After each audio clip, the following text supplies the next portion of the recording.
Okay, I'm here in Nashville, sitting in the office of Michael Puryear, who I like to think of as kind of the senior statesman of Christian music. And we were just hanging More out. senior as the day goes by, as the days go by. And I'm sitting here, for being a guy who hasn't been involved in Christian music personally, I've always felt like I was fairly well educated in the market, but Michael's turned me on to some thinking that is new and teaching me a lot about where the market has gone. So I want to turn you guys on to this. I happen to have my little video camera in my briefcase with me. So Michael, how would you describe the market today versus what it was 10 years ago? Well, it was 10 years ago, there were a lot of artists who did original songs. I mean, you had a few writers like Stephen Curtis Chapman and Rich Mullins who all wrote all their own stuff. Yeah. But you had a bunch of artists like Sandy Patty and Avalon and Steve Green and Larnell Harris and people that did outside material. Right. People who were always calling us publishers saying, I need a song like this, or what do you got? Send me what you got. Now, you've got a predominance of artists, praise and worship music. You have praise and worship songs that are done by artists who write them, and those songs become the new hymns for the church. And people who specialize in that area are Integrity. EMI has their worship together, and Maranatha. Maranatha is based in California. And then you have the rock and roll bands now, like Switchfoot and POD, that they cross over and they have spiritual things to say. I mean, a great example of a great Christian band is U2.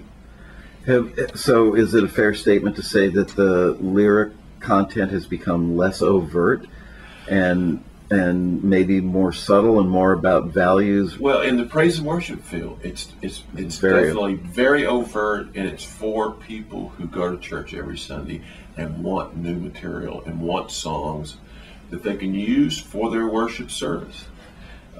With the advent of praise and worship music, you go to a Christian church and you see a big slide that rolls down, and there aren't any hymn books anymore. Oh, wow. In the new evangelical world. Yeah. You'll see them in the Methodist and you'll see the Baptist hymnal, but very few Baptists now are even using hymnals.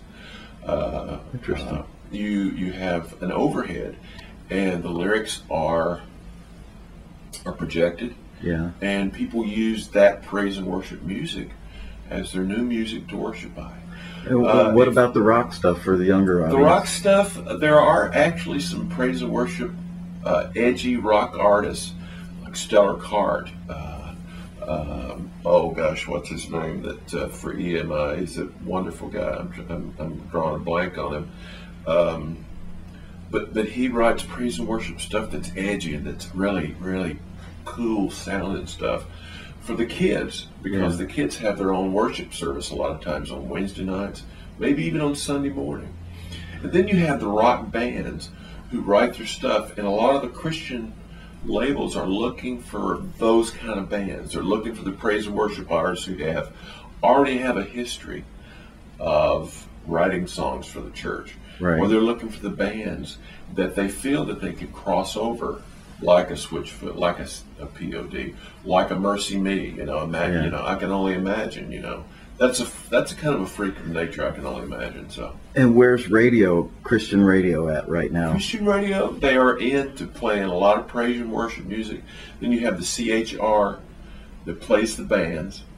But then you have a combination. I'd say most Christian music right now, they play praise and worship music, and they play oldies, things from the 90s and the early 2000s.